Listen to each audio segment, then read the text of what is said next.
Hey everyone, and welcome back to another episode of Scotch and Stocks, the weekly podcast that gives you a tasting of the news and trends in today's business world. Or as I like to say, it's the podcast for those of us who check our Robinhood app more than our Instagram. I'm your host, Ethan Appleby. And today's two stories, we're going to look at how Shopify is arming the rebels against Amazon and why Facebook's employees are up in arms against the organization. So pour yourself your favorite scotch and get ready for some more poor puns. Before we jump into today's stories, I just want to take a moment to recognize the passing of Supreme Court Justice Ruth Bader Ginsburg, or as the millennials like to call her, the notorious RBG. She was an incredible person, an awesome advocate for women, and an inspiring legal leader. She had a quote that I love that said, "Fight for the things that you care about, but do it in a way that lead others to follow you." And I think it's that level of humility that we could all use in the world today.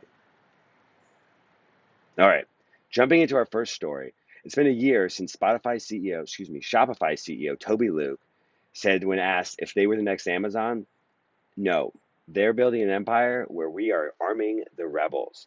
And what he means is that Amazon owns the end-to-end experience and actually uses their network effects and technology to commoditize their suppliers, whereas Shopify is a platform.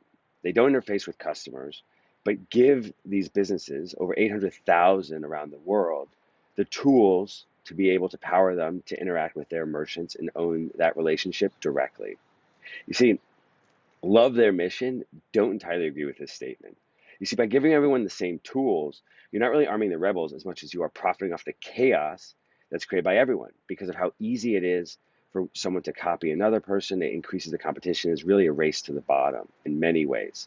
With only through creative marketing and essentially branding can a company really stand out, but even that's hard to do because of how easily they can be copied. That being said, I'm a huge fan of them, and not just their software, but what they're doing with hardware, where they're going to point of sale systems and also building fulfillment centers. They've also gone out and built further, like deeper relationships with third parties such as Walmart to distribute Shopify businesses products through them.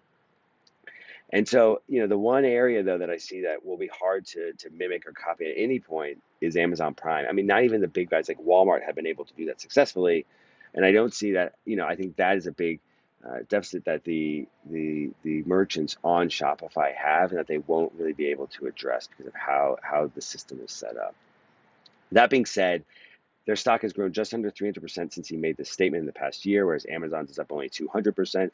Both of those have been helped, obviously, a lot by COVID. But I am long, actually, on both companies, but really a big fan of Shopify. And so, thumbs up to them. And our second story, though, is a thumbs down. It's on Facebook, and they've had two highly publicized departures this week, or in the past 2 weeks, I should say. One was software engineer who said that they were profiting off hate. The second was a data scientist who wrote a 6,600 memo outlining how she had blood on her hands. Strong statements. And these aren't the first times. In fact, I mean, in June, there was a virtual walkout from the employees from a town hall that said that the company was profiting off hate and that they were on the wrong side of history by not removing posts that incited violence by President Trump. The question really is, how will this affect the company and the stock price? Unfortunately, I think that it won't in the short term. Maybe in the long term, from a brain drain, you could see that happening. But Facebook has such a strong moat, and we always forget that. Yep, they also own Instagram, which we all love Instagram, and so I'm not sure this is going to affect the price. In fact, if you look at their Q2 earnings, they're up and caused the stock to jump 11%. Because they outperformed expectations. And so, really, it's going to be more issues they're facing with, for example, with the FTC and an antitrust suit that's coming up that could break up the company that will cause bigger issues.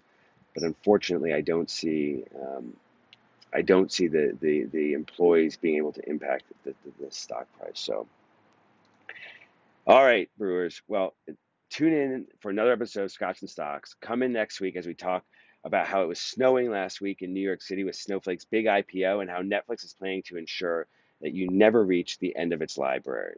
Until then, enjoy your scotch, don't drink and trade, and before you top up, please share this with your friends and give us a 5-star rating or a thumbs up wherever you're listening to this. Thank you.